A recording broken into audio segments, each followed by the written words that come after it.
Hello, Guardians. Welcome back to Tower Casuals, the Destiny podcast. I'm one of your hosts, Corey Deering, and alongside me, as always, is the arc-striding aristocrat. The guy who definitely had a week. Tom Cruise's wingman. The Vex milk connoisseur. Jesus. And the hater of all champions, Josh Finney. Hi, Josh. It has, in fact, been a week.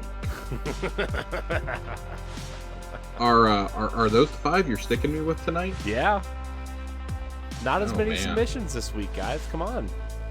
It's true. That's true. I'm This is what we had to work with this week, Josh.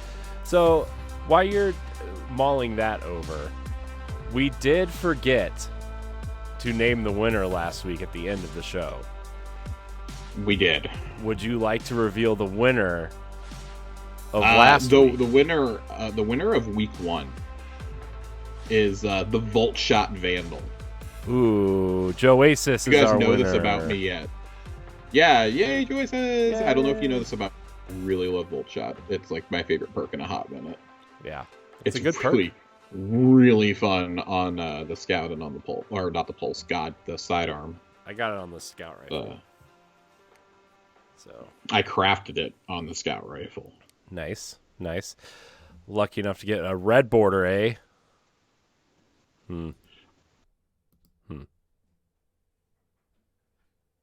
Have been leading the charge complaining about it, and my luck has actually been significantly better than I thought it was. Like, as soon as I started complaining, it just started fixing itself, so... Bungie heard you. That's, Bungie heard me and was like, oh, Jesus. Oh, man. Oh, man. What? Why don't you mull it over for the show, and maybe we'll do it at the end? Yeah, I'm mulling it over. I think I know the one that I'm going with, but I will announce it at the end. Corey will not let me forget this week. Don't make promises, Josh. You know, I've made myself. There is a note sitting literally on my computer right now. Do not forget to read the fucking name. Is that exactly word for word what it says? Yes, and I'm about to put it into my phone too, so that it'll show up on my screen. Oh man.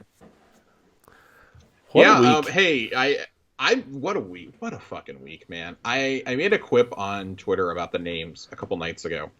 Because I don't know if you guys know this, but I bought Top Gun Maverick last week. I've watched that movie like 3 or 4 times all the way through already.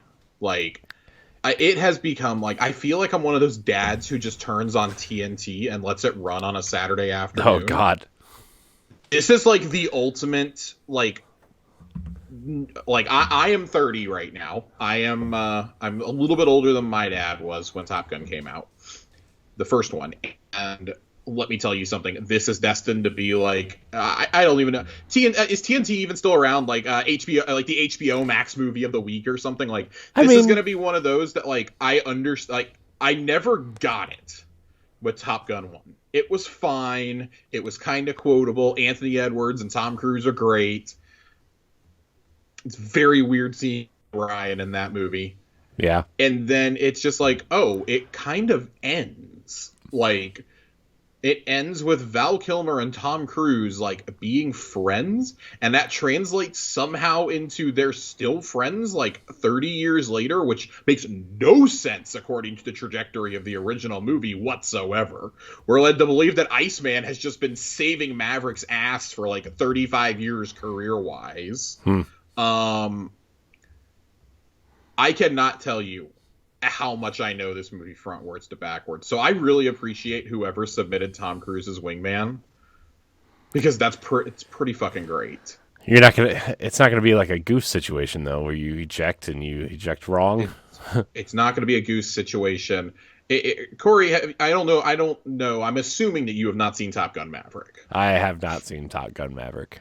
But let me tell you something. The rivalry between Miles Teller and Glenn Powell in that movie, Rooster and Hangman, it's basically Maverick versus Iceman, except, let me tell you something. I fucking love Val Kilmer, okay? Glenn Powell has the most perfect shit-eating grin I have seen from an actor in years. Like, this dude... Like, since Val Kilmer in Top Gun? Oh, man, it's pretty fucking close. Like, Val Kilmer in Top Gun, Val Kilmer in Heat, Val Kilmer in basically anything. It's fucking Glenn Powell, man. Like, now, like, watching this, I was like, yeah, I understand why he was the other finalist with Miles Teller for the part of Rooster. Rooster is Goose's son. I'm breaking down Top Gun in a lore corner here. Spoilers. But it's like, man, dude, it's so fucking obvious. He looks exactly like Goose. I know, he's even got the mustache. Dude, down to the fucking mustache. He plays Great Balls of Fire. Like, come on, man. It's pretty fucking good, though. Like, I would say, like, the rivalry between those two, and because, like, it's established that they knew each other before Top Gun. Unlike Iceman and Maverick met at Top Gun and just instantly fucking hated each other. Like, these two have known each other for years. It's insinuated they went to Top Gun together, and now they're having to deal with each other again. It's like, it's great. This is the kind of guy that I want playing Cyclops in the MCU, is Glenn Powell. Because he would be a perfect Scott Summers. He's just enough of a piece of shit to effectively play that role, I think, especially going for, like, 2000s Scott Summers. Or, like, Phoenix Force Cyclops. Like, he would be perfect.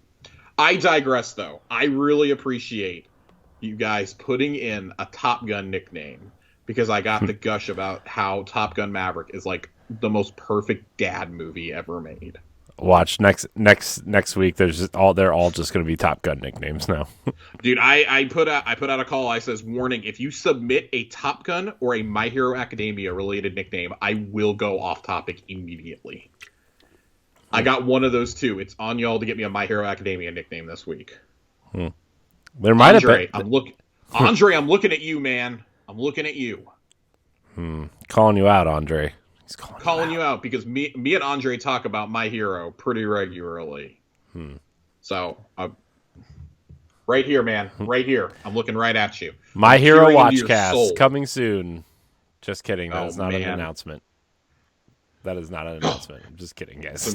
It's some great shit. Some great shit, man. But we've got a lot of Destiny to talk about, Corey. We have a ton, it looks like, here from the size of this. They gave us another meaty TWAB. We complained about not having good ones for so long, and, well, now we have this. I'm a little surprised that we don't get more Halloween details, honestly. Yeah. That was a little shocking to me that, like, oh, they're really not going to show us that event card until Tuesday. No. Like, they must know that we all hated the last one. Yeah. And so, I guess let's start there. Let's start at the top of the thing. We got the official, like, art mock-up yesterday that, like, kind of fits with, like, the seasonal themes and stuff that they do every year, or every season for the armor. And it looked really good. And I was like, okay, I want to see how this looks in game. The screenshot they gave us in the TWAB looks pretty fucking good. The mech armor looks good. Yeah, I love this shot of, like, them just kind of posing. Yeah, that's the one I'm looking at right now. I actually like all three sets. Obviously, the Titan is literally Mobile Suit Gundam. Yeah, I mean I mean, there's no hiding that. I've been calling the Hunter a Metabot for like 6 months, and I feel like that may be slightly inaccurate. The Warlock may be more of a Metabot.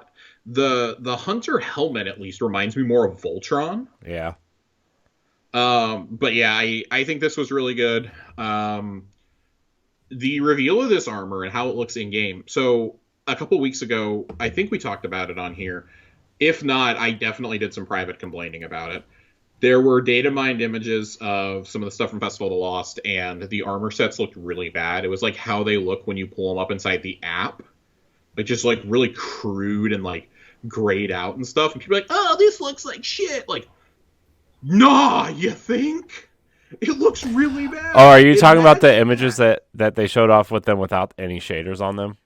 Yes. And people instantly took that to be like, this is how they're going to look in game. They look so bad. Like, no, these look great. Huh. I'm dropping probably 12,000 Bright Dust next week to buy the Titan and the Hunter sets, and I'm not even going to blink twice. Yeah. Like, this looks great. But this kind of reignited an old debate that we've had a couple of times now on this show. And it, like clockwork, if we have to vote on an armor set next year, I'm probably going to say the exact same thing. We're cutting it down from once a year to like once every few months. When you have us vote on a set of armor, please make the other set available somehow. Maybe the set that we voted on, you can earn through a quest line or something.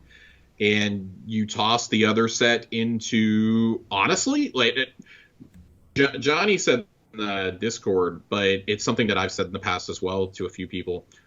I'd like to see the losing set maybe, because there's no way you're not already developing it at that point. Maybe put the other set into the event card, and I would actually buy it. I think putting a set of armor in there would actually make that worth $10, but that's a much bigger discussion on Eververse Optics as a whole. Which is probably something that we're going to come around to because an event is up and I expect things to be egregiously priced again. The Eververse economy is just so bad. Like, we're about to talk about a bunch of economy changes, but the Eververse economy in particular is just egregious. But yeah, so Mobile Suit Gundam. Yeah. Armor. Like, Bungie should be getting sued because this looks awesome. Will be purchasing Lego ass shoulder pads. Yeah. Dude, this looks so cool, man. I'm so excited to actually have like a pretty cool looking Titan set. This looks very cool. Another thing that I want to highlight, it's up here at the top of the Schwab. We would have highlighted it anyways, even if it wasn't. October 11th was National Coming Out Day, which, as Bungie says here, is a day of awareness, education, and solidarity for the LGBTQIA plus community. It's a day celebrating the act of being your true self and encouragement to change the world by embracing you. They did a whole blog post on it. I'm not going to read through the whole blog post, but there's some cool wallpapers. There is instead of just giving away an emblem, they gave away a transmat effect, which I thought was really cool. There's a code for that. You can go read the blog post. And then there were some wallpapers there, and this was the source of some discussion amongst the community. Like, most of these characters we knew were a part of the LGBTQ community already. Saint 14, obviously. Marasov. And then the other three, however. So Eramis, which if you've read, I believe it's the once ship stealer or something. It's whatever book came out with Beyond Light. About Eramis. I think we read it at one point. We read parts of it because not all of it was obtainable. I think some of it's tied to like raid challenges. Yeah.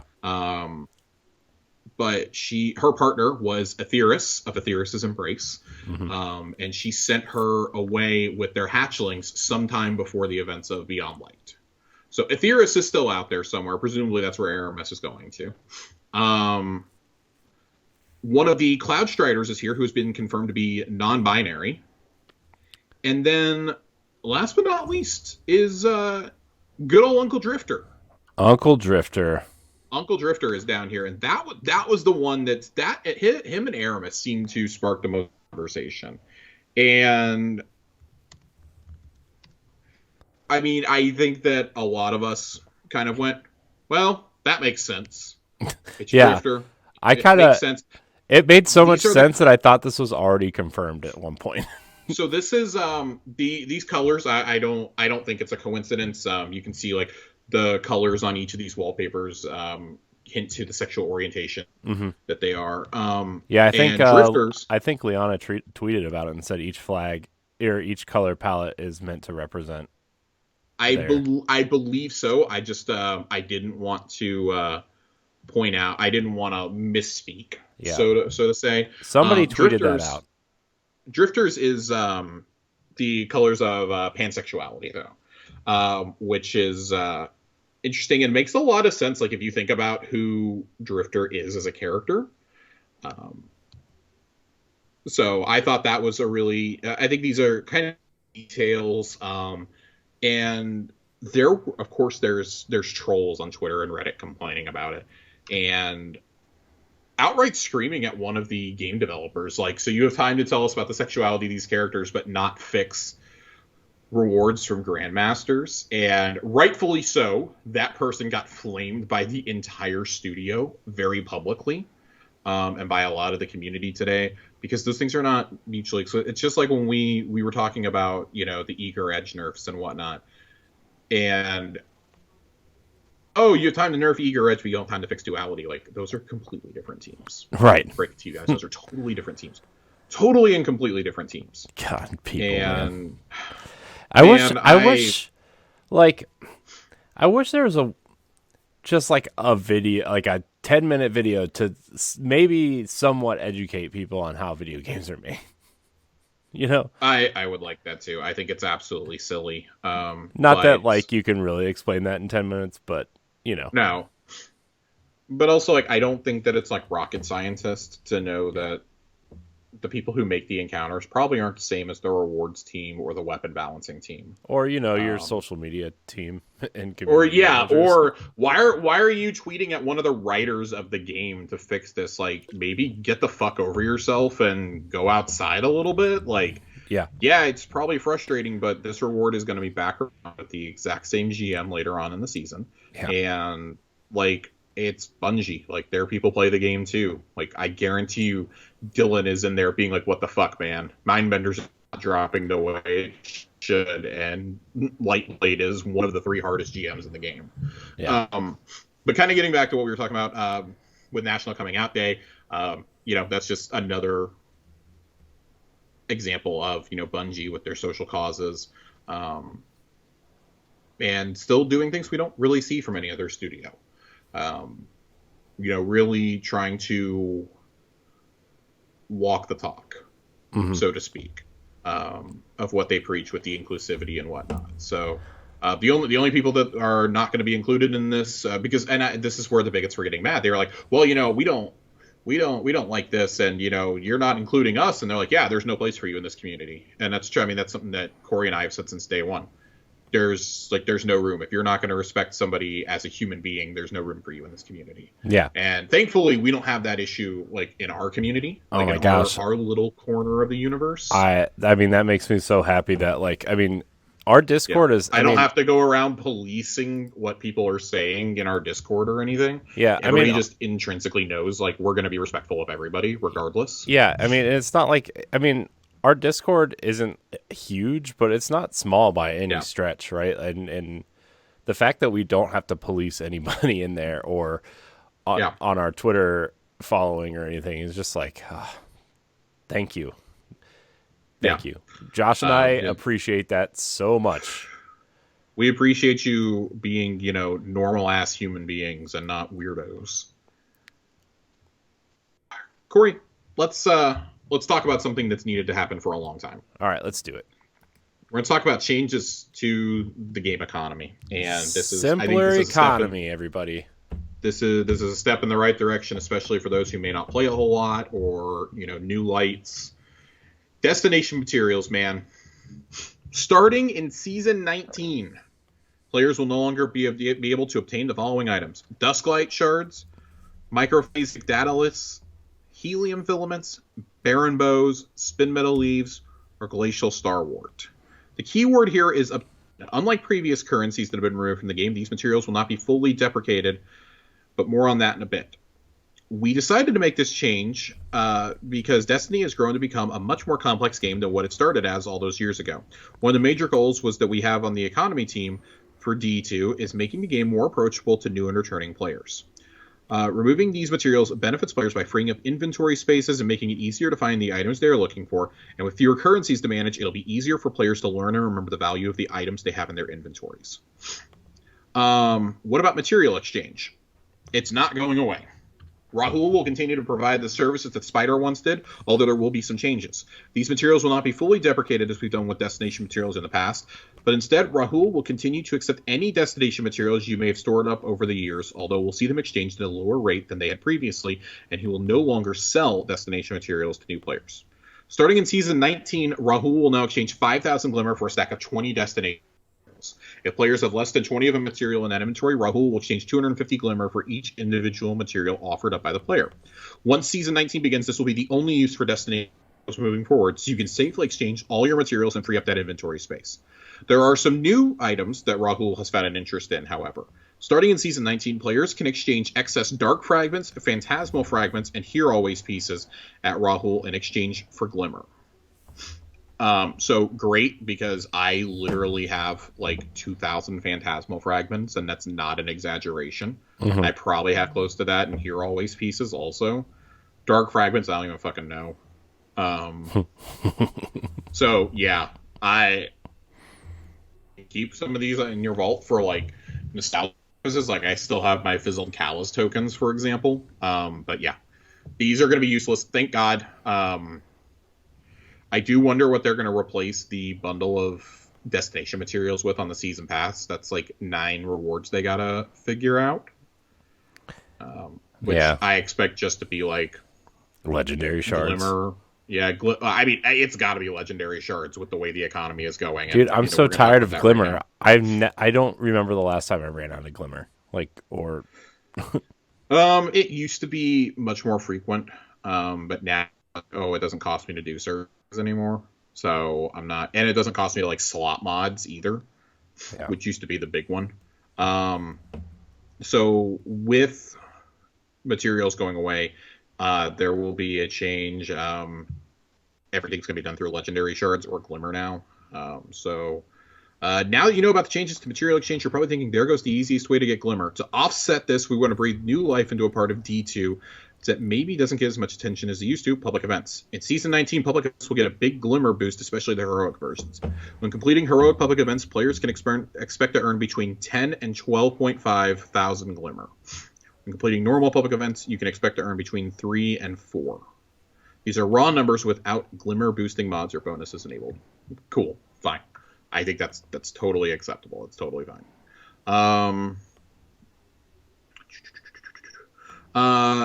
That previously cost the player destination materials, such as purchasing exotic weapons at the Monument to Lost Lights, will see some updates.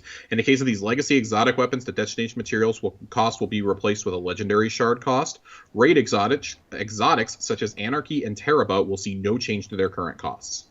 Other items that once saw destination materials as part of their purchase cost, such as upgrade modules, enhancement prisms, and ascendant shards, will simply see the destination material cost removed entirely with no further change to their current price points. Obviously, materialism mods are going to disappear from ghosts. You can now harvest Glimmer from doing resource nodes with the Bountiful Harvest mod. So there's plenty of ways to go get more Glimmer.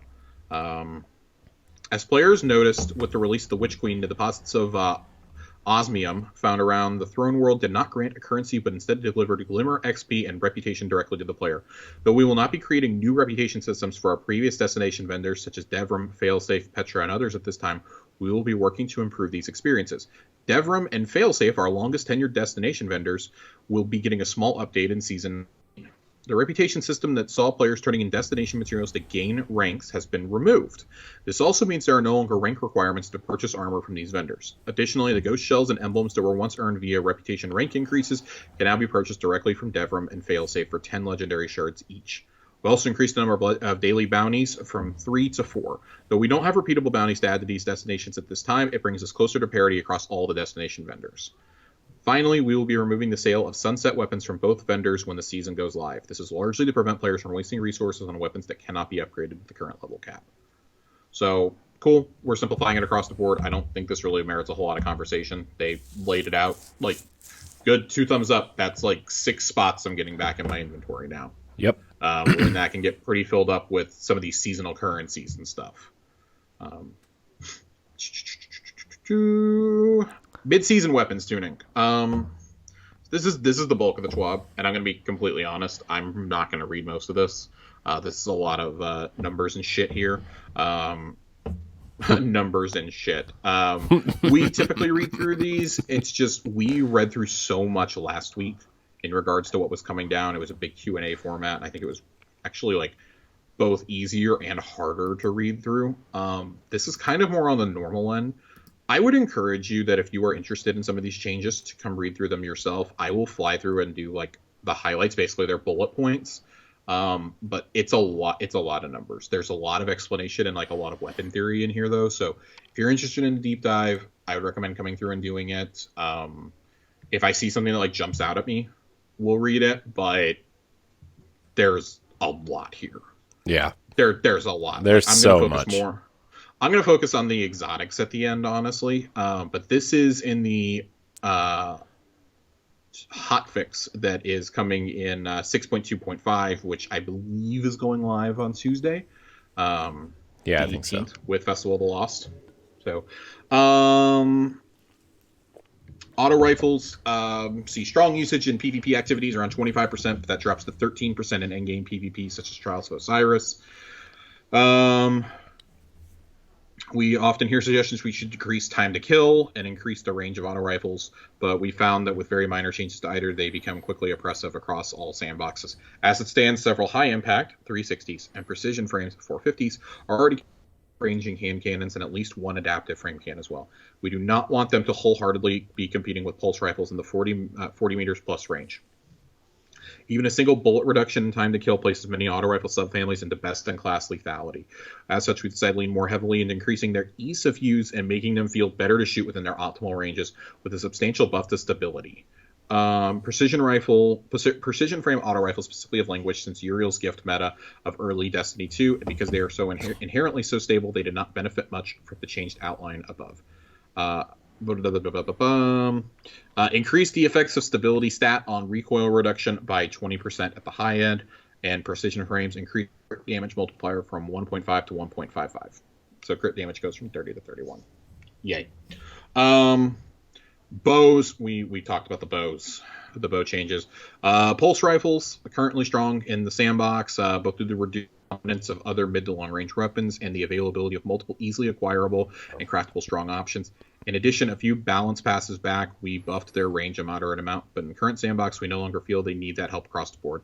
We've removed the range bonus at the low end while retaining it at the high end to continue rewarding those who spec into range without giving the same advantage to those who do not. We also feel there was not enough of a difference in the feel of weapon handling across pulse rifle subfamilies, so we've rebalanced the stat to decrease the effects slightly at the low end and raise them at the high end. Adaptive frames, 390, have not been favored since the Bygones era, and we believe this change will be increase their strength relative to other pulse rifles without pushing them too far into meta territory. Rapid fire frames, 540s, Peace of Mind has an out-of-band zoom stat that allows it to compete at longer ranges than what would be expected for the subfamily, so it will be the first of multiple zoom outliers we'll be looking at bringing in line over the next season.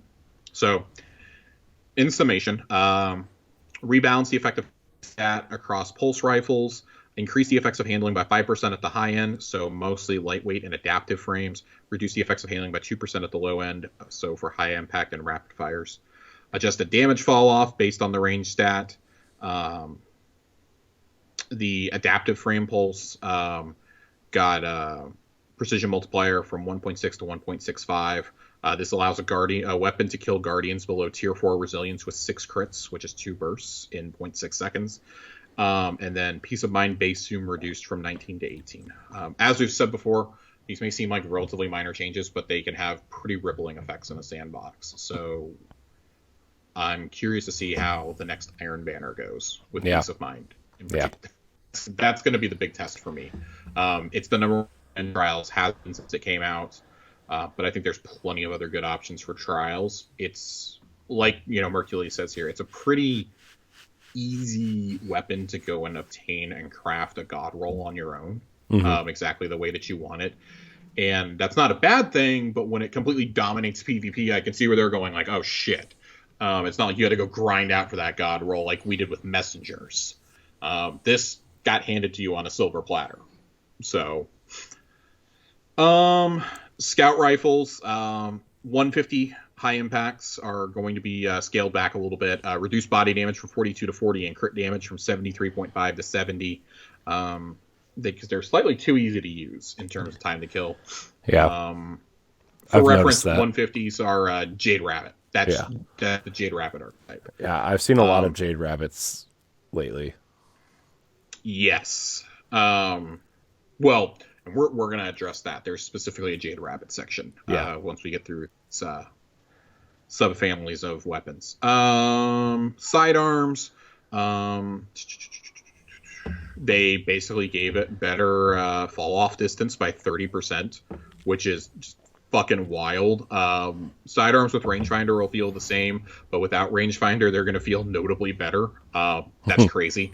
I'm very excited. I really enjoyed running sidearms there for a long time. I ran Last Hope or Breachlight in, everything. I was running those in PvP, in Trials. I was running them in, I was running them in Master Nightfalls. I absolutely loved those sidearms. When Devil's Ruin came out, that was Season of the Sidearm for me. Was Season of the Sidearm. Season of the Dawn. I really, really wish Last Hope and Breachlight would get reissued.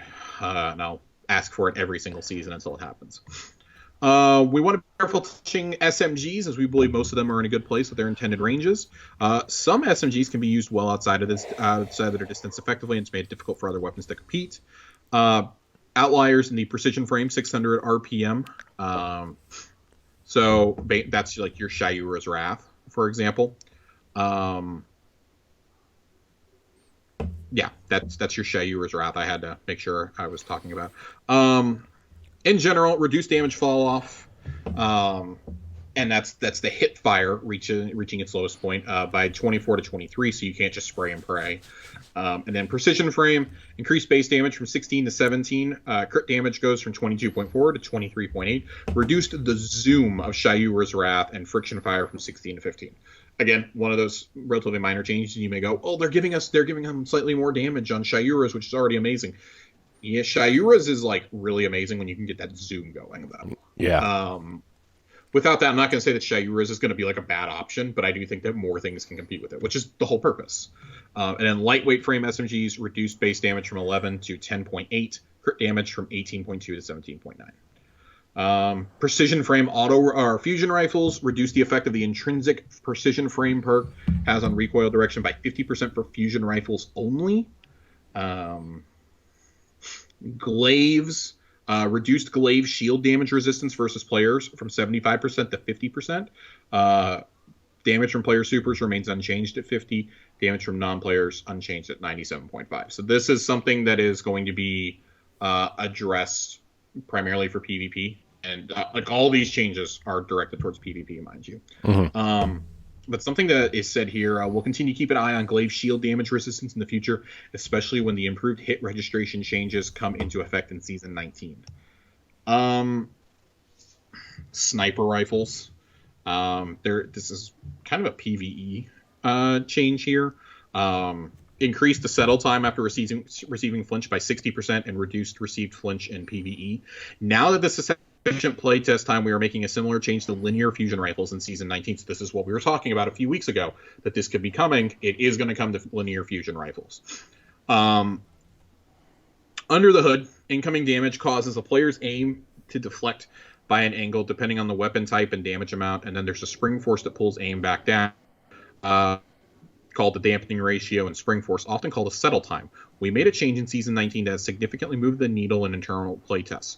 We reduced the amount of flinch received in PvE, but increased the settle time substantially. That means you'll continue to flinch away from your target without settling enough to shoot through flinch. Our goal is to discourage continuing to attempt to snipe when you are already under fire. The expertise of sniping while not under fire will not change. So basically, it's going to make them it's going to make them harder to use. 60%. So you might not be doing that one phase anymore. But that ought to be interesting. There is stability stat on recoil reduction for trace rifles here, by 10 to 25% depending on which one it is. Rocket launchers increase blast radius by 0.4 meters across the board. Cool.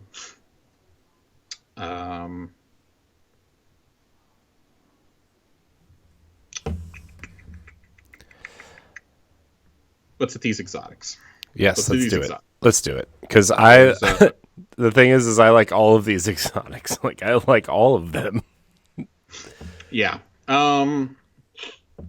So this is specifically with like Lord of Wolves. I would encourage everybody to like kind of read along with us. Yeah. But Jade Rabbit has a unique stat package compared to almost all other high iron-packed scout rifles, and has massively high aim assist and stability. The aim assist puts the weapon's ease of use well above what we find to be acceptable for a weapon with nearly unlimited range and a fast, optimal time to kill.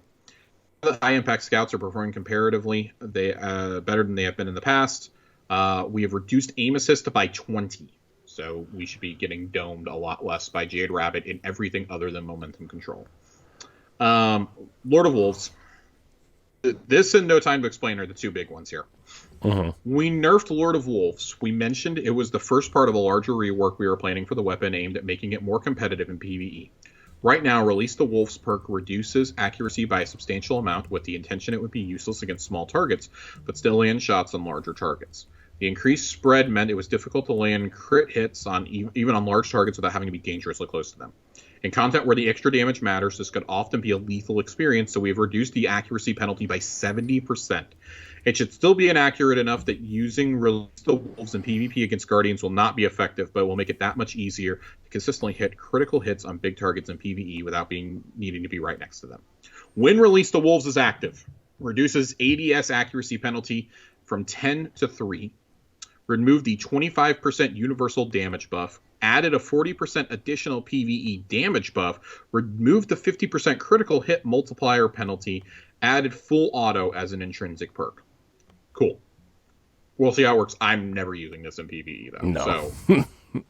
Nope. Cool. For you insane people out there, have fun. No Time to Explain. This dominant PvP for much of the last season, topping the trials usage and kill charts week in, week out. However, we had to be careful in tuning the weapon because its dominance is not universal. The weapon sees over twice the usage and dramatically higher effectiveness on mouse and keyboard than it does on controller. For example, on mouse and keyboard, No Time to Explain makes up 29.9% of all pulse rifle usage in PvP. Oh my god. And accounts for 31.1% of all kills. On controller, No Time to Explain is 12.3% of pulse rifle usage and only 12.5% of kills. Oh my god. The mouse and keyboard having higher stability, accuracy, and auto aim, 2 bursts from No Time to Explain is much easier to achieve in that sandbox, so we needed to tune it in a way that the difference was noticeable on mouse and keyboard, but did not ruin gun feel for controller players. At the same time, we also wanted skilled players to continue to be able to use the weapon effectively while lowering the overall ease of use to make it more difficult to perform well with the weapon. So ultimately, what they landed on here is reduced recoil direction reduced recoil direction from 90 to 73, and reduced aim assist from 45 to 40. So we'll see how this goes. Again, this is largely a PC problem. I have not really encountered it in Crucible on console, but I also haven't played a lot of Crucible this season. I want to be really clear about that. I saw it in momentum control, but I figured, okay, momentum, cool.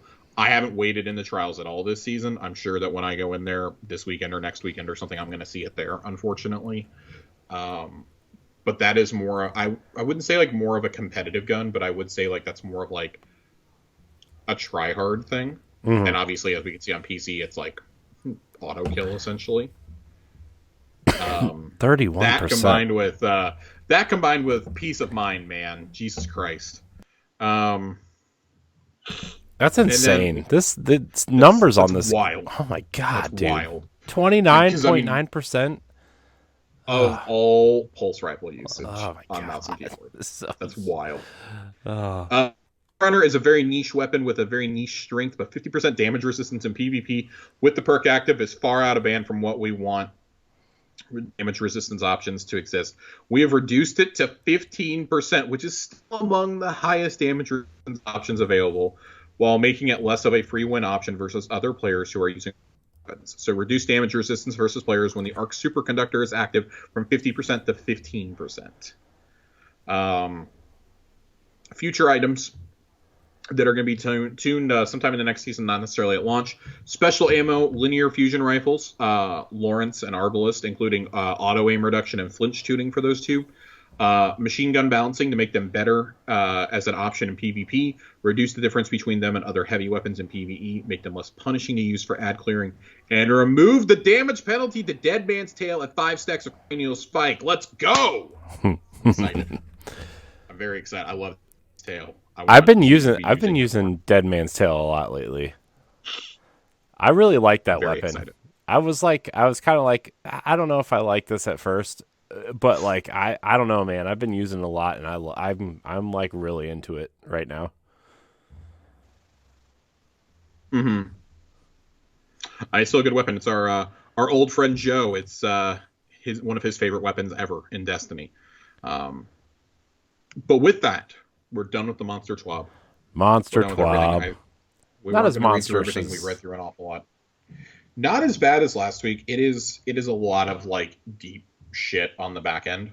Mm-hmm. You have to like really know where we're going with it, I guess. Yeah. It's not too bad though. Ultimately, it could be a whole lot worse. Before we move to questions and lore corner, though, I want to have a discussion about the story for this season. And Corey, I'm assuming that you finished this week's story mission. Yeah. So, full spoilers if you haven't done this week's story quest yet, but this is a topic I've seen going around, and kind of wanted Corey and I to give our 2 cents, give our kind of take on the seasonal story. I've seen some people say that this is the exact opposite of last season. Last season was super story driven, kind of like a shitty event and things like that. Whereas like this season, this is very much my thoughts on it. This season, the story is kind of middling, but I've had a lot more fun with the expeditions and with the catch crash. Yeah. The thing is, my first question would be like, how do we feel like overall about the story with the resolution that we got? Because we got the awesome cutscene, Eramis saving Ido. Yeah. And then Mithrax immediately teleports in. Like Mithrax is like not yelling at us, but like begging us over the radio to save Ido.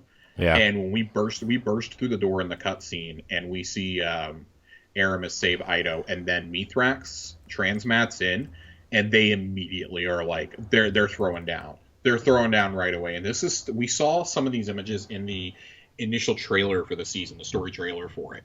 Mm-hmm. Yeah.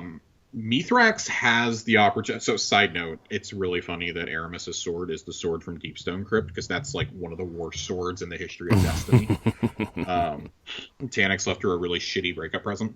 But I was looking at this and going, wow, I don't know what I expected, but this wasn't it. It ends with Mithrax having to kill her. And Drifter even like kind of meta commentates on this, being like, so let me get this straight. He had 2 swords to her throat and then let her go. Because I'm watching this whole cutscene and I'm going, okay, this is a really dope fight. He pulls out the fucking Splicer Gauntlet. Like, Ido's begging him not to kill her, and he whips out his Splicer Gauntlet and just punches Eramis in the face with it, like the equivalent of like throwing digital sand into someone's face. Right. You can like see it like fucking with her mask. Mm-hmm. Yeah.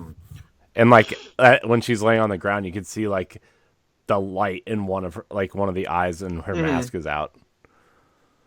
She ends it by telling him she could have had it all, and then she throws up a wall of stasis and runs and jumps onto her catch. And first off, why the fuck are we just standing there and not like taking a shot or something? Right. Second, Mithrax sought to prove her wrong. It seems like the stuff between him and Ido is mended now, but the story just kind of ends there without like any sort of resolution. Yeah. This was a weird choice, and I feel like we're not typically like with seasons like that, we're not quite done yet. That there's still another shoe to drop, because there's got to be an epilogue, right? I mean and this was some of the conversation that we were having in the Discord and that I was seeing going around. It seems like people are kind of splitting into 2 camps of, man, this season's really underwhelming in terms of story, and then those who were like, well, okay, yeah, it seems a little underwhelming, but there's probably going to be something else. And finding the artifacts of Nezarec, like with us getting so close to Lightfall, like surely next season is probably going to feature like a part 2 when it comes to those relics. Because here's where I keep drawing the line at. Osiris has to wake up between now and Lightfall. And The thing I would caution though is after finding these relics of Nezarec, and after we've kind of found out that he was into some shit, I'd really like to figure out what Nezarec's sin was. That's what I'd really like to figure out. We have the Warlock helmet that's called that. I want to figure out what was the actual sin that Nezarec did. What if, and this is just kind of like wild, wacky theory time. What if they use those relics of Nezarec to resurrect Osiris? That's what I was thinking. But it's not Osiris. Oh, you mean like Nezarec in bodies? What if Nezarec's spirit takes over Osiris? But see, you think they would do that again? That's what I was going to say. That's the only thing that keeps me from thinking that. Like that's a popular theory that seems to be gaining steam. And the only thing I would caution everybody about is that they just did this last year. Yeah. With Savathun having taken over his body for an entire year. Yeah. At the same time, it seems like we're kind of overdue for a death. And I would imagine something dark has to happen in order to use artifacts of the darkness. I would think that possibly the epilogue would involve us using, if there is an epilogue, which I see no reason to think that there's not at this point. If there is an epilogue, I would imagine it's us with Mithrax and Ido activating the relics. Mm-hmm. To try and use them, because there's just a lot of talk about Osiris. Whenever Saint is around, Mithrax is asking about Osiris. And, we keep having the lore pieces of Saint, is still going about his duties in the tower. He's trying to take care of Osiris too. And, Mithrax has gone and visited them and this and that. And Saint's like, when Osiris wakes, I can't wait to bring him to the Elixni Quarter and things like that. I have to wonder, what if this is kind of the inverse of what the Crown of Sorrow did last season, where it tethered nightmares to us? What if using these relics of darkness require a sacrifice? Do you think that Mithrax or Saint would lay down their life to bring Osiris back, realizing that Osiris is probably one of the best weapons that we can have against the Witness? Even without his ghost, he's still probably the most intelligent person in the galaxy. I bet.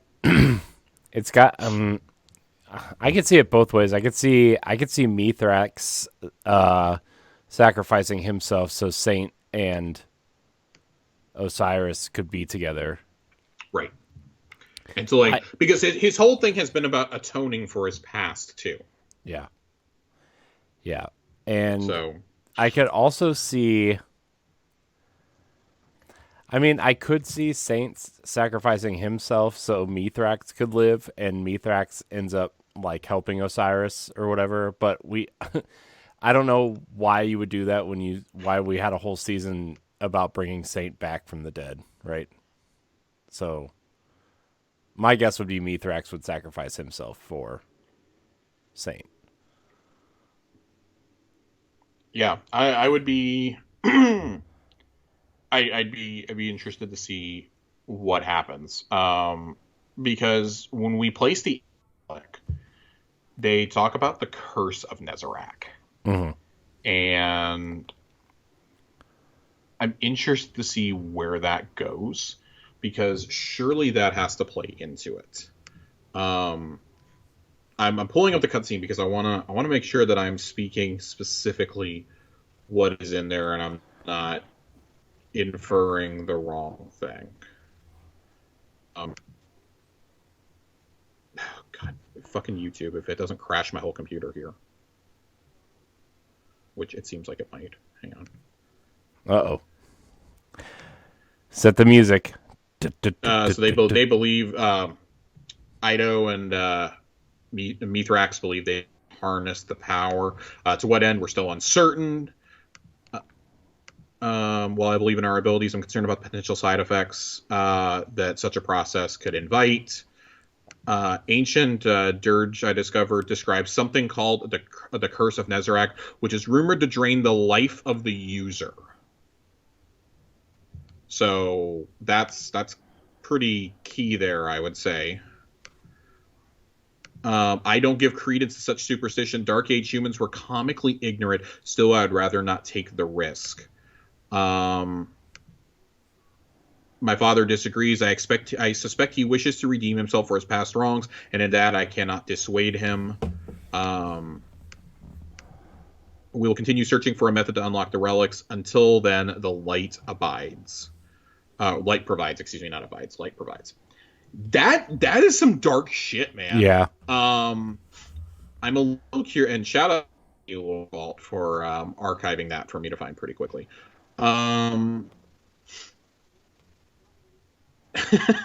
top comment is my favorite. Me listening to this as I carry his glaive and wear what might have been his helmet. I'm very, very, very curious what happens here. We still know what the Hive wanted with these relics. It can be assumed that Imaru wanted them to try and do some sort of ritual, maybe even in the ruins of the Throne World Pyramid to bring Savathun back. But it seems pretty clear to me that whoever does this ritual is potentially fucking themselves up. Yeah. To what end? Like, do we do the ritual this season? Is it the kickoff to next season? Is it an epilogue? Is it something that gets held till Lightfall? Like, that's been part of the mystery for me ever since we got the reveal of Lightfall. Is we don't know a whole lot about the story, but we know about Callus, we know about Neomuna. Fucking Osiris is in the key art, and it's really, really, really bothering me because to what end we don't know, and we knew that was going to be part of the journey, and now with like a season to go, it's kind of like we got to keep pace here a little bit. Like, this was a fun little side story, and like right now it seems like a side story and like a non-serious season, as we're about to have like probably the most serious stretch of Destiny that there might ever be. Yeah, but you're still doing it while hunting down fingers, presumably, of Nezarec. Yeah, like, I mean, these have to be like these artifacts have to play be the way something. that we use darkness to bring Osiris back. Yeah, he was taken by darkness. Now we're basically trying to undo that, and I would imagine that what's her face, Eris, is probably going to have to be a pretty big part of that. Oh yeah, she's going to have to do like the whole. There's probably some sort of ritual, right, that she's going to have to perform. Dude, there's going to be some sort of ritual. The Crown of Sorrow was still just like chilling 10 feet away from these fingers. Right. Yeah, it's like it's not great. It's not great times. Let's be honest though. Like Casa de Helm. I mean, whoever put that in there didn't really think this through.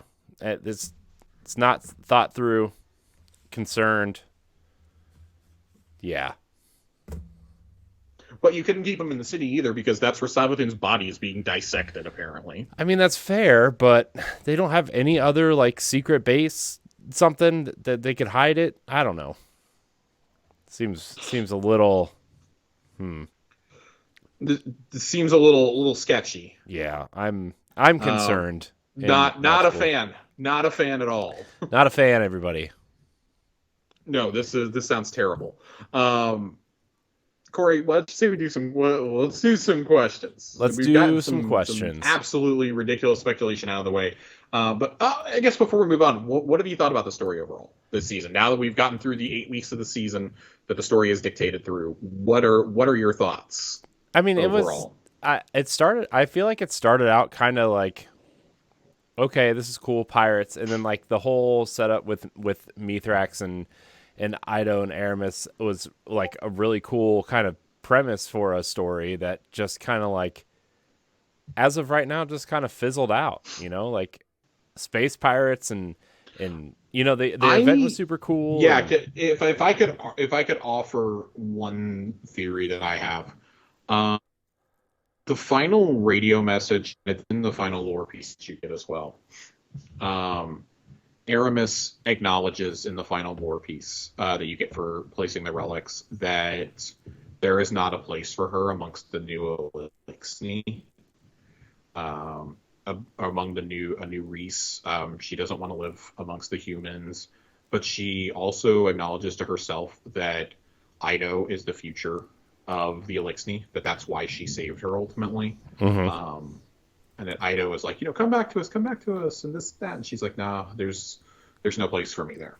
That she is the future, and like she's not admitting that Mithrax is, because she definitely doesn't want to live under Mithrax, but she's acknowledging that Ido is ultimately the future of the race, and it's probably worth having a discussion depending on if they do something else with Mithrax and Ido next season, which I feel like they might. Yeah. Regarding these relics and whatnot. I mean, it's too juicy to let it sit there for another year. I do wonder if something happens and Ido is the actual prophesied Kell of Kells, and it's not Mithrax like we've thought for so long. Yeah. That would be really poetic to me, even though she's a scribe, especially with Eramis, like the last of the old Elixni, basically saying, like, you're the leader now. Like, you're the future of our species. You're the one that's going to keep us from extinction. Mm-hmm. There's got to be an interesting approach. There's got to be an epilogue though to this story. Like, it can't just end like that. Right? I do think that there is, but I don't. And I think the epilogue may be what's his face, Osiris waking up would probably be like whatever ritual we do, and then next season is like the fallout of that, but also like we discover the existence of Neomuna and things of that nature. Because there's a lot of ground to cover, I think, in one season. Yeah. I like this season overall, I think. Like, the narrative, yeah, sure, it wasn't as strong as some of the others. I mean, we had so many good seasons of narrative in a row, though, I would say. Yeah. Like, Chosen, Splicer,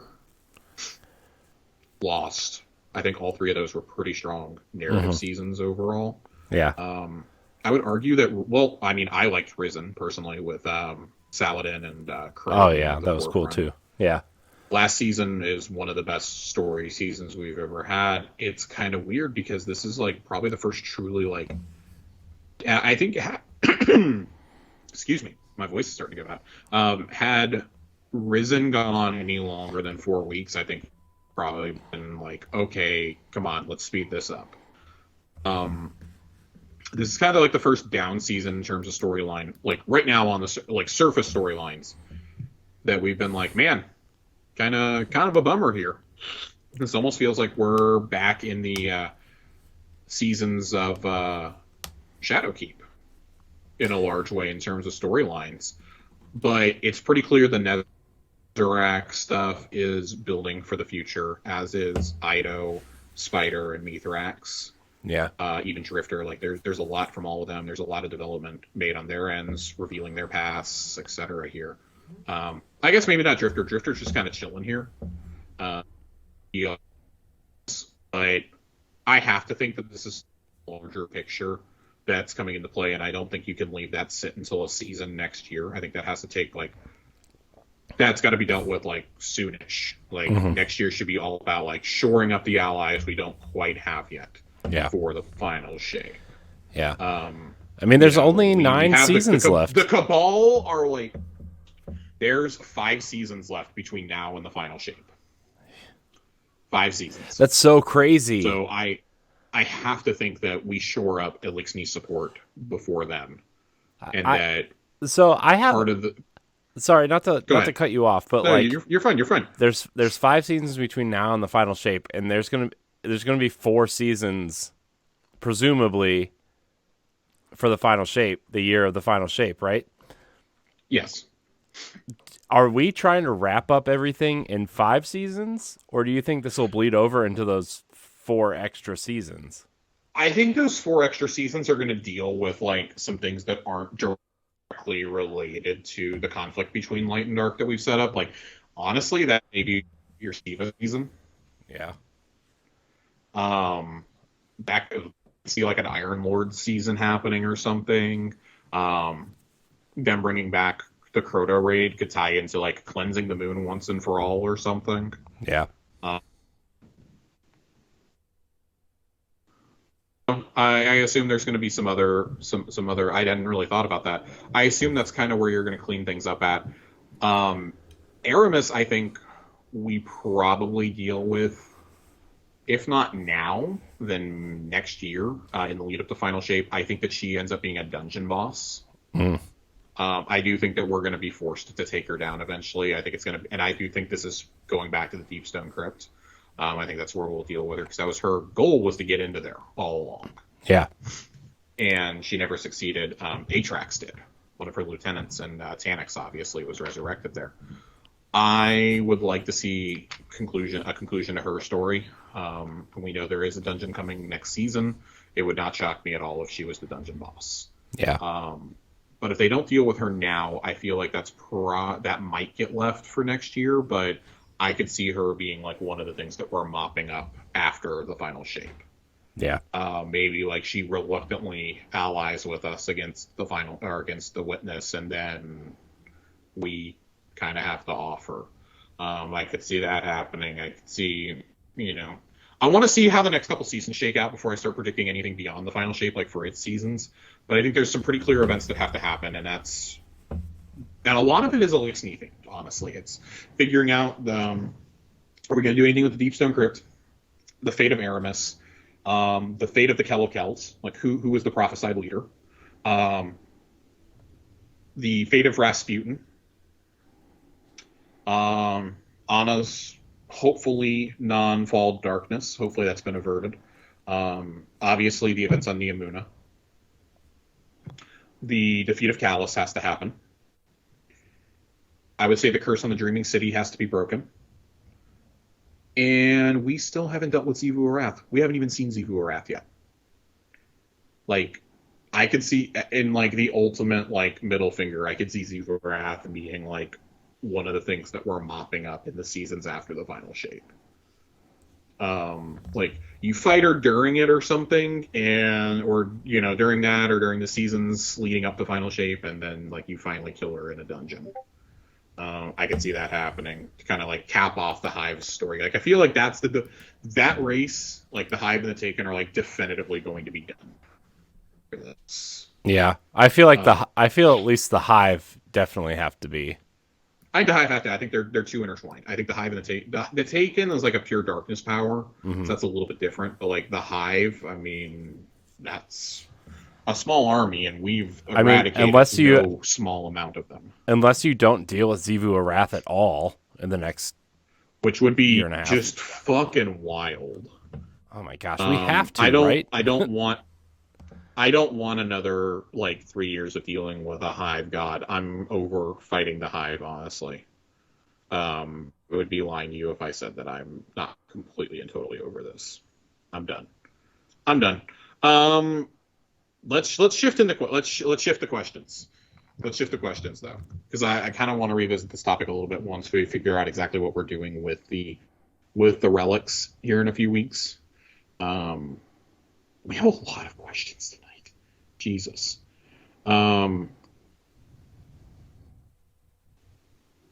Getting us started. Let's get it started. Let's do it. By the way, shout out to Nerd for setting up the question thing in Discord. That dude is a wizard at setting this stuff up. Yeah, it's no pun intended. He's absolutely a wizard. I've really, really enjoyed having the question threads. It's made life significantly easier for us. We have a lot of questions this week. So I want to start here. Rushjet asks us, what is your favorite horror movie? We've got Destiny related questions.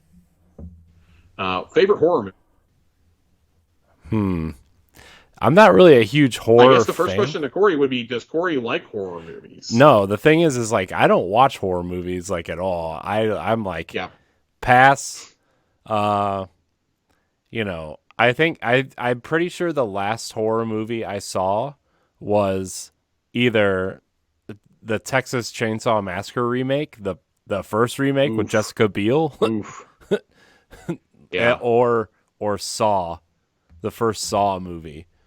Those are rough. I do have to say though, when Blair Witch Project came out, that movie was so scary and so like fascinating at the time, right? Because it came out like at a time where like there was no social media, obviously, no YouTube, no nothing. And this was like one of the first real found footage films, right? And everybody thought it was real. Yeah. at the time. Like everybody thought Blair Witch Project was real. Well, that's how they marketed it too. Yeah. And so, yeah, that was crazy. Yeah, I think I like the idea of the Blair Witch Project more than I actually like the Blair Witch Project. But I agree. I do like. I would say for me, like I have to go with a classic. I have to go with the OG Halloween. The 1978 Halloween is just an incredible piece of filmmaking. I really like that. I find it really hard to get into horror movies personally. We really need to have Colonel Panic on here to answer this question for us. He really likes horror movies, especially like on a budget. I always liked monster movies more. I was a big fan of. I don't know if anybody remembers when it came out, but we talk about viral marketing campaigns, and when Cloverfield was getting marketed. Oh my God, yeah. I was a sophomore in high school when that movie came out, and I remember going on a date to go see it, and my date absolutely hated that that's the movie we went and saw because he was so pissed at me about it. Meanwhile, I thought that was like one of the best things I'd ever seen. I was like 15. This was incredible to me. I still love that movie to this day. I think it's an awesome movie. It's not necessarily horror, but it like got some jump scares in it. And it was a really creative use of found footage and like monster tropes and things like that. Nerd comes at us with designing a Destiny horror movie. Destiny 2, the horror movie. All the tower residents go to a summer camp and a slasher is on the loose. Who is shacking up with who? So let's start there. In true Friday the 13th style. Okay, who is bunking with who? And who's fucking? Who's fucking here? Who's fucking? It's got to be Drifter and Eris, right? Well, yeah. I mean, yeah. Man, I knew Eris had a third eye for something. You know. Oh, Jesus Christ! Yeah, no, they're definitely the ones. Oh, they're the ones. Mara and Petra close second. Who's got a bunk with who? That's got to be the question here. I mean, man, who's bunking with who? Well, I feel like Shax or Saladin and Zavala are like the camp counselors. Oh yeah, no, there's definitely a separate cabin of Zavala, Saladin, and maybe even Shax just like chilling. I would say Shax. Yeah, we're gonna put the three of the Titans in a room together. Yeah, they're definitely I feel like chilling, playing some cards, doing Titany stuff, probably punching. I don't even think they're playing cards. They're just like you just keep hearing. Them like quoting lines from like Iron Banner and stuff. Yes! Yeah.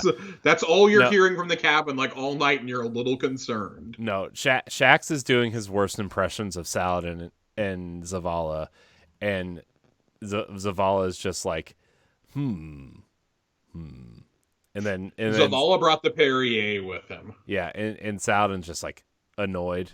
Because he's like the old grumpy grandpa. Saladin is like lights out at 10:30. Yeah. That's the kind of guy Saladin is. Yeah.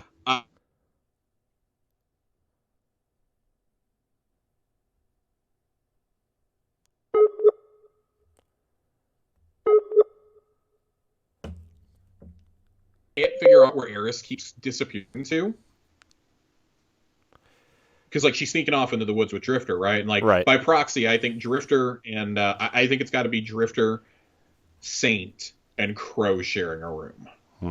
I could see that, and I could see Saint hating every second of it.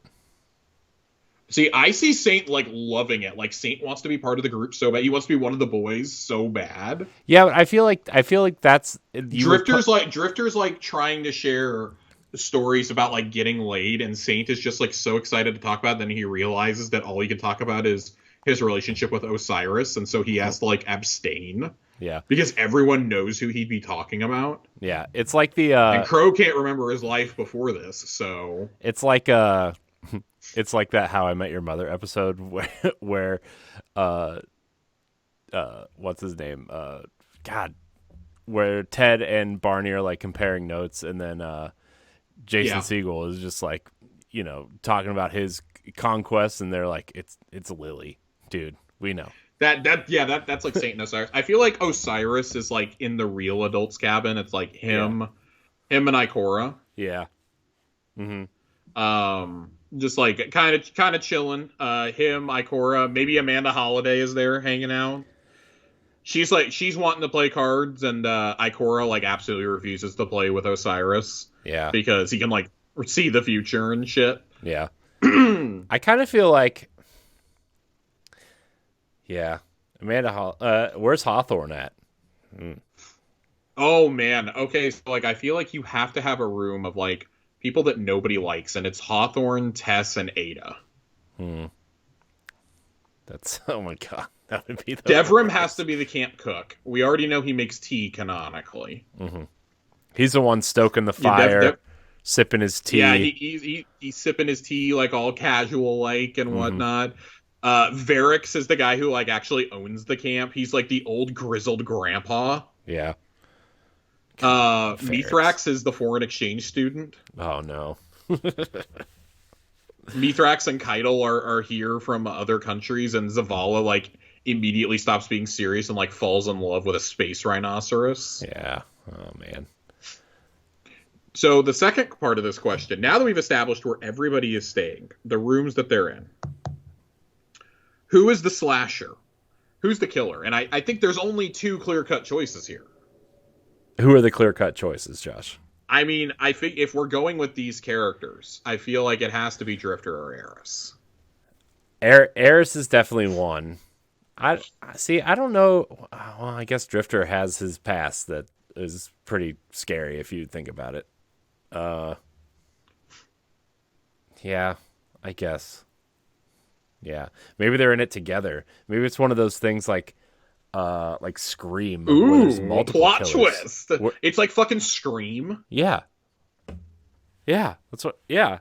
Oh, that would be good. That would be juicy. Mm-hmm. We're abstaining from villains in this because they're like all dead. Yeah. So, nope. Savathûn still. Who's dying and who's making it out alive here? God, who's making it out alive? The first question I think we have to answer here is, do we have a final girl? It's a horror trope. It's a slasher trope. Do we have a final girl here? Like, who of the female characters would be a final girl? Because I feel like it's got to be Ido. It's usually like a super innocent one. Yeah, Ido. I feel like it's got to be Ido or like Petra or somebody, because like Petra can like still kick ass, but like watches her best friend Mara die or something. Yeah. No, I bet it's Petra. I would go with Petra and her one eye. Yeah. Because she's already been through shit, right? Also, I would have to put Crow in here too. I'd have to put Crow in here. I think he's nimble and he's lethal enough. Yeah. I think someone like Amanda Holiday like dies in a super badass way though. Oh, see, I think the opposite. I think Amanda's like the first one to fucking die. I think she like gets killed and everybody's like, "Where's Amanda at? Have you seen Amanda lately?" And we just see like whoever the killer is like just straight up killing her. I mean, like in the woods. Could it be like a Lost World situation where like they're running and you just see them like just get sucked under the field grass? And you don't know. I mean, it could be. It could be. Man, Jurassic Park. I feel like. By the way, I feel like Saladin has to die to like let the youngins get away. Yeah. He sacrifices himself for Crow and Petra. Yeah. Oh yeah.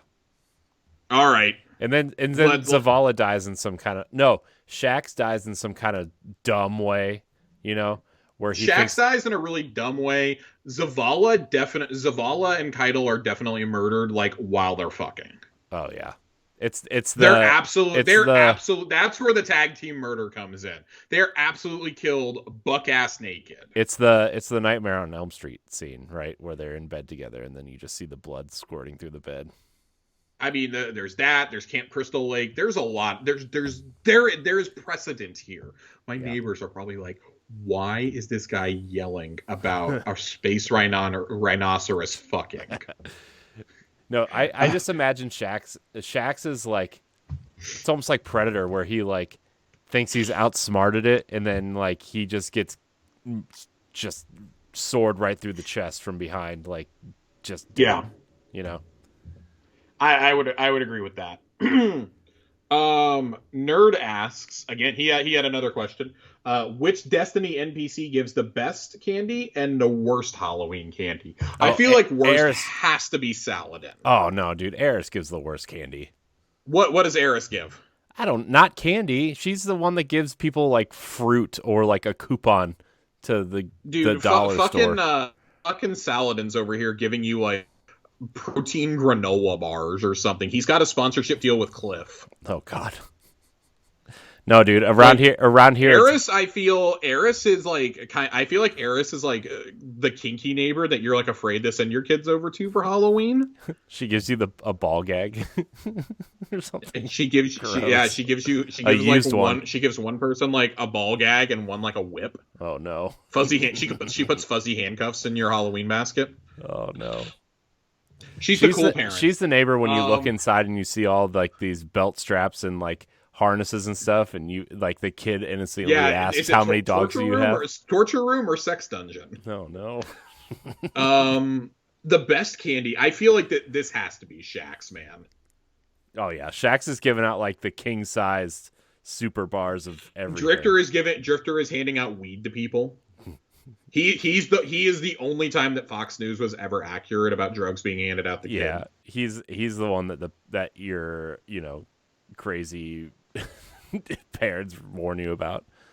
Right. Don't take candy from that guy. He's who the conservatives are worried about, is Uncle Drifter. Yeah.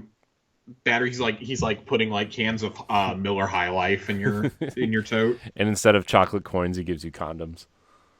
Okay, yeah. So, side note: when I lived at my aunt's house, I lived with my aunt for about about 8 years ago. My aunt, and there was a neighbor on her street that on Halloween they gave out candy bars, but they always had cider that they would give because it gets a little chilly by Halloween, even in Texas at night. And they would have hot apple cider for the kids, but they would have spiked cider for the adults. That dude such rockin' beard and like drove a motorcycle and stuff. I feel like he was like kind of Drifter before I knew who the Drifter was. Mm-hmm. So like that's just what I imagine is like Drifter is like handing out spiked cider to people out in his driveway. Shaxx and Shaxx and Saint think this is like the greatest night ever though, and are handing out like king size candy bars from Costco. Yeah. Shaxx is like handing out vaulted weapons to people. Here's your Uriel's gift. Here, chocolate mountaintops for everyone. Saint has flawless gummies. Tiger Jesus asks, what theme park would you make a patrol zone out of? And what would be the public event? And what rides are the lost sectors? Okay. Guys, listen. We're going with Disney World here. Yeah. Okay? Come on, you know me and Josh here. What animals do you think that we are? But the question is, what park do you go with, Corey? Man, Epcot would be cool. Man, you go So Lost Sector, the pavilion that has been vacant for like 20 years in the back behind Universe of Energy or Guardians now. You could do that. You could do one inside the Mexico like pyramid. Yeah. The boat ride. Spaceship Earth was one. Spaceship Earth could no. Spaceship Earth is like the secret mission where you get the cool exotic. What would the public event be here? Harmonious. God. Jesus Christ. Man, the public event would be. Oh man, how would you do a public event at Epcot? I mean, it'd be easier if Innovations was still there.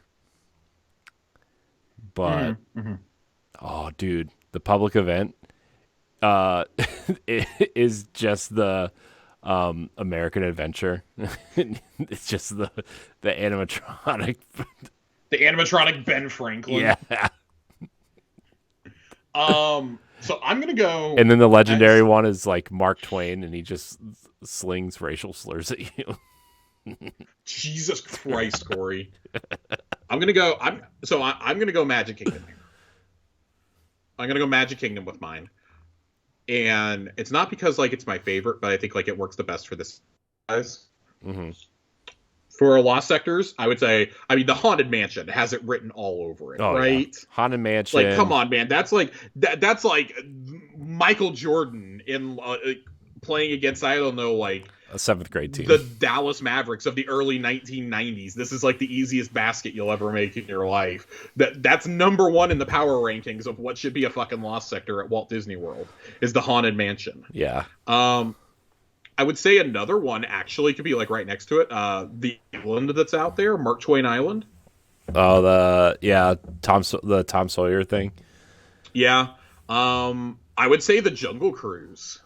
See, I was gonna say Pirates of the Caribbean could be a cool Lost Sector. Pirates, but I wanted to like change it up a little bit. I'm gonna go Jungle Cruise here because there's so many places for enemies to like hide and snipe you from. And then, I mean, we gotta go to the other end of the park. So, I mean, Space Mountain. Space Mountain's gotta be one. Yeah. In terms of the public event, I like imagine it like being like at night when the fireworks are going off and you're fighting like right in front of the castle. You're like sword fighting or something. And there's just like ridiculously like epic music, like the Pirates of the Caribbean music is playing and stuff like that. You're just like fighting off an onslaught of enemies there. Yeah. I like defend the Warsat in the Warsat crashes into the Walt Disney statue. The Waltsat. I fucking hate you. We're moving on. Boo! Boo! Zao Ambrosia writes in, happy birthday, by the way. Yeah, happy birthday. Got some awesome artwork. I know. God, I'm jealous. I'm sure it's been discussed before. It has, spoiler alert. But with Destiny finally dipping into possible shows and other media, what would you truly like to see come out as a show, and why is it Shax's instructional workout videos? I had to make sure that this wasn't John's alt, because this is something that I expect A1 Johnny to ask us. I mean, hey, Destiny Legends, an anime, just stamp it on there, give me a whole bunch of different stories. Give me the man with the golden gun first, though. Yeah. That's what I want to see. Yeah, I mean, I would want to see some sort of anthology. I don't want to see some sort of like serialized, like I don't want to see what they did with Halo on Paramount Plus, right? I want to see. Oh, you don't want to see Zavala's bare ass? No, I wouldn't get that lucky. They do someone nobody. I mean, wants we to already see. got that in The Wire. Just go watch season 4 of The Wire. No, my thing is like we would get characters that we don't want to Season see 3. doing that, right? Like, I don't know. Hawthorne. God. Yeah. No, Hawthorne would be the main character. Oh, God. All right. Yep. Nope. Yellow Kuru writes in and asks, is that toothbrush still rotting away in your vault? That's question number 1. Yes. I still have my toothbrush. It's not in my vault. Sorry to disappoint everybody. It's unfortunate. Question number 2 is, do you think Bungie will ever actually do anything with it, like an exclusive emblem? I'm going to say no, because they told us it was safe to dismantle so long ago. I'm going to do a power rankings at the end of the year for our final episode of the random shit that is still sitting in my vault. Among it is like the toothbrush, the Vex hot cocoa from a couple years ago. All the stupid prize vouchers you get from Dares of Eternity because I'm too afraid to delete anything that might be important. I still have 2 Kafastas in my vault from my. Jesus, Corey. Dude, come on. Rise of Iron. If you had a Kavastov, you skipped like half the quest. That's true. Joasis asks, what is your favorite era of Destiny? Can be from D1 or 2, any season, year, expansion, etc. Man, I would say the period of, for me at least, chosen through the launch of Witch Queen. Yeah. Like, that was a pretty great 12 months there. Yeah. I mean, for me, like, this... I would say like the stuff like I don't know, it's weird because I think this show amplified my love for Destiny more than it was, and then obviously playing with the with everybody in the Discord and stuff has been really fun. But in terms of just like story versus with like events and everything, I would say I would have to agree with you.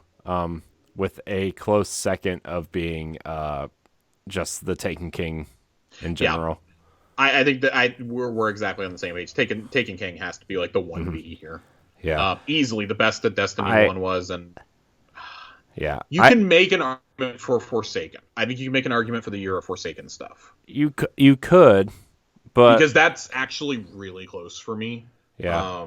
Because I mean, Forsaken was awesome. Black Armory was strong. Really, if Joker's Wild had just been stronger, that would probably be my pick. In all honesty. Yeah. But instead, we got Gambit Prime and The Reckoning, and I could not care less.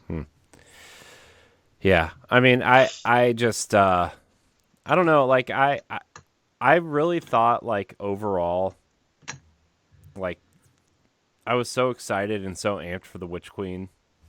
And like Yeah. as much as I enjoyed playing the campaign and everything, like I don't know, I kind of feel like it fizzled out, and I don't know, like I just don't know if, because like I was excited for Beyond Light, but I knew it was going to be like it's probably going to be a smaller kind of thing ramping up to the Witch Queen and then into Lightfall, right? And I thought the Witch Queen was going to be a little bit more epic in scale, you know. I mean, I don't know, when they say Savathun's coming, you think like, oh man, there's something going to be here like the size of Oryx or something, and then for her just to end up being just relegated to a campaign boss, right? Like that just kind of, I don't know. I would say that I don't think Savathun's story is over either, but I think that the story implications we got from her, despite her just being, like you say, a campaign boss, I don't think that has any like really like big trajectory on that for me. I mean, Uldren was one too. Like he was the antagonist of Forsaken, and then look at him, he's one of the most important characters in the entire storyline now. Yeah, but I think we knew, like, I mean, a person. I mean, you know, Aldrin is different than a hive god in my mind, I would agree. I think that the machinations that Savathun did behind the scenes, with the possessing of Osiris, and just like how it was like really like a slow build up to her coming, like the domination of the Dreaming City, you know, taking Riven and things like that, like, you know, having Riven under her sway, granting the last wish, all that stuff. I think that shows that she was very cunning, but Savathun had different goals than Oryx. Oryx's goal was just to come and like wipe us out of revenge for his son. Oryx was cocky. Oryx is very cocky, and then he pays the price for it in Kingsfall. I think with Savathun, it was different because she she used us. Part of her and her wizard and Amaru's plot was to use us to restore her memory so she would know who she was again. And she wanted to lock the Traveler away to save the Traveler. Like she has different goals than Oryx did, or than other villains have, and I think that makes her, even though she's just a campaign boss, I think that makes her storyline the most intriguing. I mean, she has one of the best scenes in the entire series when she dies in front of the Traveler. And I think like the dialogue that she has in Lost in particular with us and with Uldren and with Mara, and it's like, okay, like she was trapped inside this crystal and she's still pulling the strings, she's still like fucking everything up essentially. She's being the god of trickery. I think that there's still another shoe to come with Savathun, but I can understand how that would be a little frustrating. I mean, we had sat here and thought she was going to be the raid boss. I'm not upset. I think choosing Rolk to be the boss was actually like kind of genius storytelling. Introduced the concept of a disciple to us, and of course got us speculating like now, like, well, who else can be a disciple? Who else is going to be one before the end? And you know, obviously Callus, and it seems like Zebu Arath is on the short list to be one too. I'm okay with this not being the end of Savathun's story. Like, I think we need to see the whole story before I'll be like, yeah, that sucked. Because I mean, like, I look at the end of I keep coming back to this, but I look at the end of Forsaken, and we fought a taken meatball. Yeah, like we didn't even fight Uldren. We fought a taken meatball. Right, and that was the end of what up until the Witch Queen we thought was the best campaign Yeah. for Destiny. Like, Mm-hmm. I don't. I just think like I like that we had. I like that we actually had a big bad that we fought. I don't know. Yeah, no, I just know like I don't know, I just feel like the build up to Savathun, like I like that, but like remember in the Taken King, like we fought Oryx and then he ended up being the raid boss too because he you know took himself, and I don't know, that's what I was kind of expecting something along those lines, and maybe I shouldn't, maybe I should just like this is a different Destiny and this is a different time in the story where the story's going and there are bigger fish to fry, right? And like the reveal of the witness was super cool and stuff like that, but I just I don't know, I feel like I expected more initially from her being in the campaign and at the end of the campaign, and yeah, I don't know, I feel like I'm talking in circles now, but I don't know, I feel like it fizzled out, and maybe it's just because like maybe I haven't run Vow enough, and maybe I haven't dove into the lore of Ralk and the Disciples enough, because I don't. It just feels like it almost feels like she was wasted. But again, maybe a year from now, I'll have a different take, right? Or 6 months from now. But I think that, and this kind of goes back to what we were talking about with like the storyline, where we're like, oh, some people are pretty underwhelmed with the story, and I'm like, I want to pump the brakes on the disappointment just a little bit. I'm not trying to be an apologist, but there's clearly still another shoe left to drop on the subject of Nezarec and on the subject of these relics. And I would just, what if? I mean, I just thought of this. What if they use a combination of like somehow maybe resurrecting Savathun mixed with the relics to bring back Osiris in some way? I don't know. I mean, like, I think the relics were pretty tied to like both of them to begin with. Yeah. I mean, it's pretty clear that's why the Lucian Hive wants them, and obviously, like, we're getting them to try and keep them out of everybody else's hands, but Mithrax is going to figure out how to harness them. Yeah. Probably with Eris, Eris and Elsie's help and whatnot. Yeah. So I mean, I actually am really enjoying the story part of things. I think in terms of just like a gameplay type thing tied to Savathun is what I was expecting more for. But I like the story. I like where the story is. I like where it's going. I think we're in a great spot. But that's all. All right. We have 2 more questions to get through. KK writes in and asks, now that we've seen the mech armor, what would you pick as a Halloween-themed armor set for each class? Doesn't have to be movie-specific. Literally anything you think would look good on a Hunter, Titan, and Warlock. Man.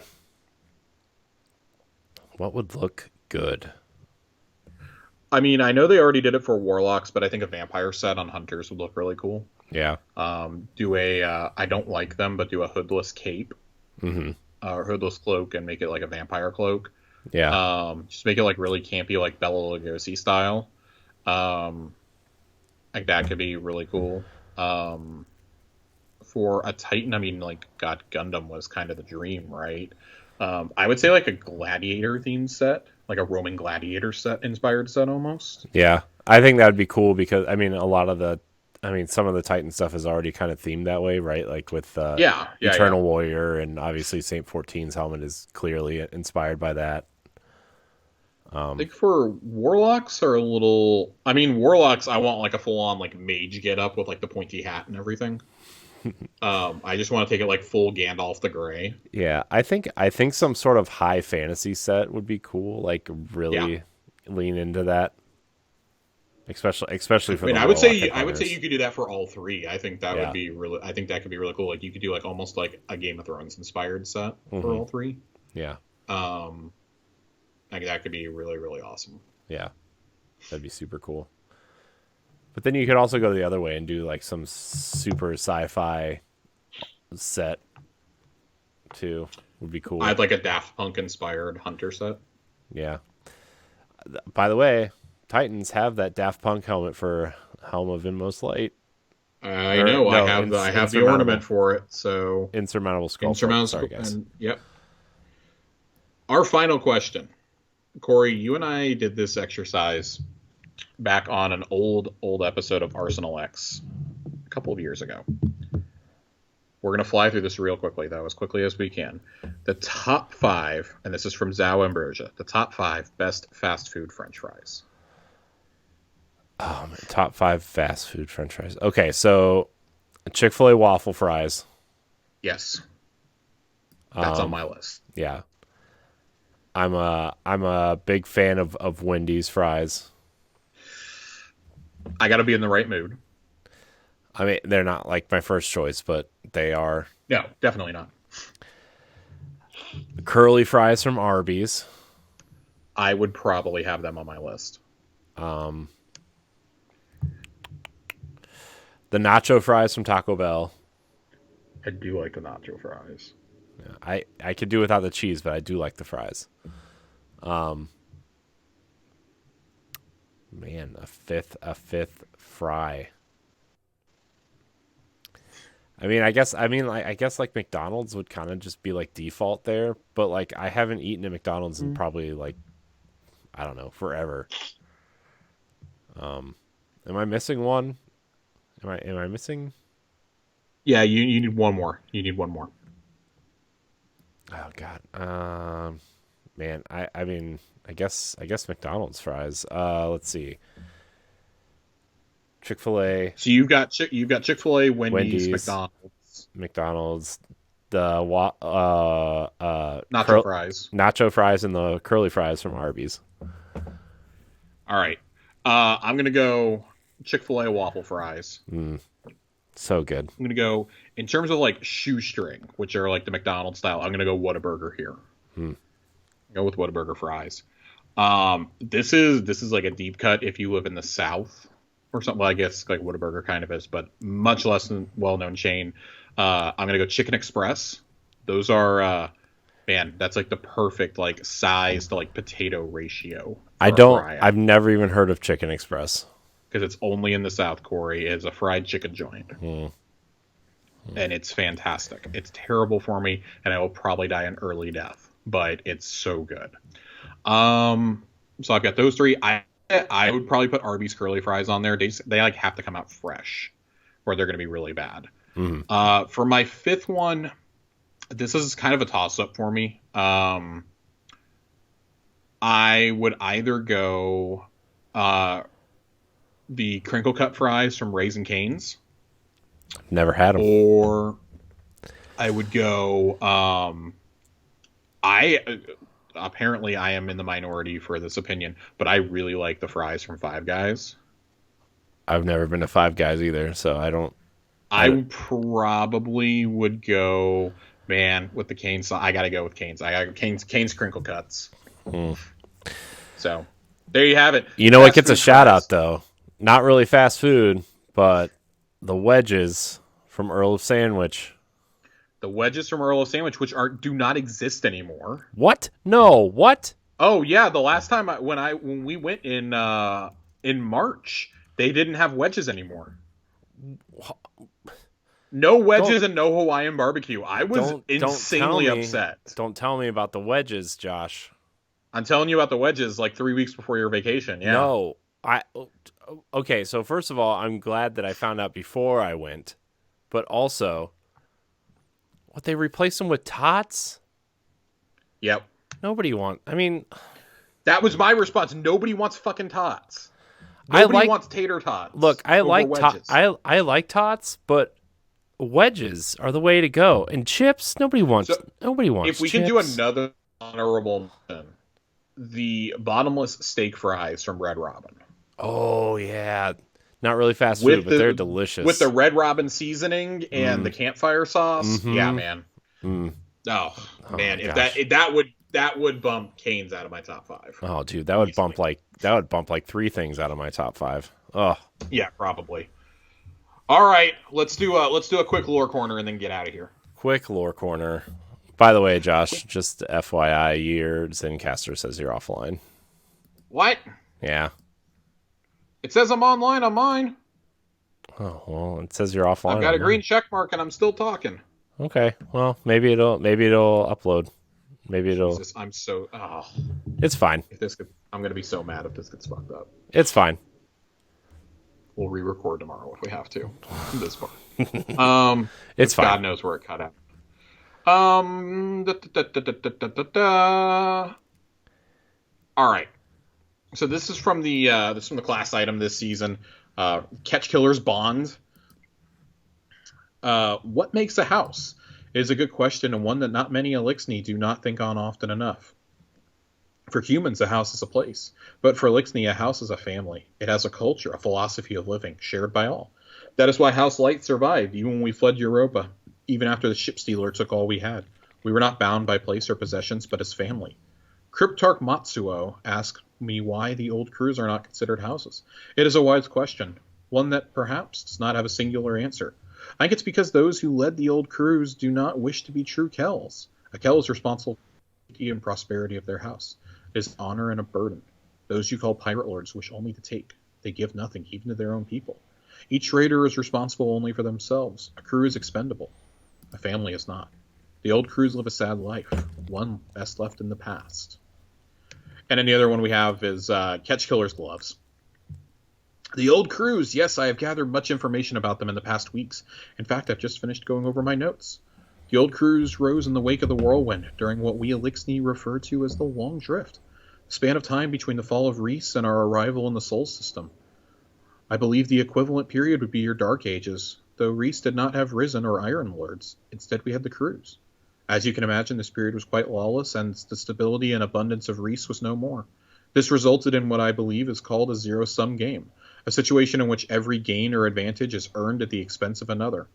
Several fearsome individuals rose to great power and authoritative prominence at the time. The Elixni word for them translates to Catch Killer, meaning one who boards and wrests control of enemy ships. These Catch Killers commanded great fleets and raided upon many supply routes, procuring objects of historic or intrinsic value along the way. It is exciting to wonder what treasures they accumulated beyond those which we've recovered already. Many crews were abolished or disbanded over that time, but those that survived did so through great hardship. They are formidable indeed, but then so is the Vanguard and its guardians. Thank you for asking about my research into the old crews and their significance. It's always a pleasure to talk about it. After all, it's knowledge if it is not shared. So I like these because the first one pretty clearly feels like it's from Mithrax. The second one definitely is from Ido. And it's just kind of there's really not anything to like break down here in terms of the lore. It's just kind of how Fallen Society works. It translates a little bit more. Like we didn't think about like how raids probably worked in the past before this season. Whereas like I think with the concept of a Kell, we just assumed, oh, it's just the leader of like the group or like the leader of the house, and like that's a little bit different. It's like it's seen differently in Elixni society. So just some things to kind of ruminate on as we approach the end of the season. We're gonna have more lore. I want to do some of the more recent ones that we've had dropped that we're gonna circle back with as more of it gets uncovered in the API. It is in game. I just don't have my game screen in this office. So yeah, that's a very, very quick lore corner tonight, but just a peek into Elixni society that we're gonna keep looking into over the next couple of weeks. Nice. I think it's fine for a quick lore corner. We had a ton of questions and a beefy twab. We had a ton of questions and a beefy twab. We got to pick the winner of this week, though. We do. For the nicknames. We do. Corey, can you give me the nicknames one more time? Yes, here we go. Nicknames for Josh. We have the Arc-Striding Aristocrat, the guy who definitely had a week, Tom Cruise's Wingman, the Vex Milk Connoisseur, and the Hater of All Champions. I got to go with the Vex Milk Connoisseur. Ooh. Twist. Big twist. Big twist. Sorry to whoever put Tom Cruise's Wingman. Oh, man. But I got to go with the Vex Milk Connoisseur. Oh, man. Let's see. The Vex Milk Connoisseur is Sammy Gobo. Sammy Gobo. So, Joasis and Sammy, we owe you guys silver for Halloween armor. Yes. Just DM me on Discord. Let me know which platform you prefer, and we'll get it. We'll get it handled. We'll get it to you. Stat. And as a reminder, now that those guys have won, there are 2 weeks left in our giveaway. 2 weeks? 2 more weeks. 2 more weeks. 2 weeks left to go. Of course, you guys can continue to write in games if you want to, just for funsies, but you won't win. Yeah. Sorry, can't win more than once. So keep getting those funny names in here. The more outrageous, the better. Yes. Give us some crazy nicknames, guys. We want funny. With crazy within reason. I should be very clear here. Yeah, nothing like Yeah. Yeah. You guys know what's acceptable and what I will and will not read out. Yeah. So yeah. Join the Discord. Find the contest rules there if you aren't in there already. Also, hang out for a while. Play with some people. It's a good time. It's a good time. Well, Josh, what do you say we get out of here? Let's get out of here. All right. I want to thank everybody for watching and or listening to this episode of Tower Casuals. Follow us on Twitter and Instagram at Tower Casuals. Join the Discord. Join the clan. Heck, who cares? Josh, thank you for your time tonight, as always. I appreciate you. Where can we find you? You can find me, Twitter, @Just_Finn. 2 N's, as always. And you can find me at I am Corey HD on Twitter and Instagram. I want to thank everybody so much for watching and or listening. Remember to subscribe to the YouTube channel. Watch the show wherever you can. Leave us a 5-star rating and review on Spotify or iTunes. And we'll see you next week. Goodbye, everybody. Bye-bye. I fumbled over that ending. That's fine. They'll get over it. It's okay. It happens. I'll give a quick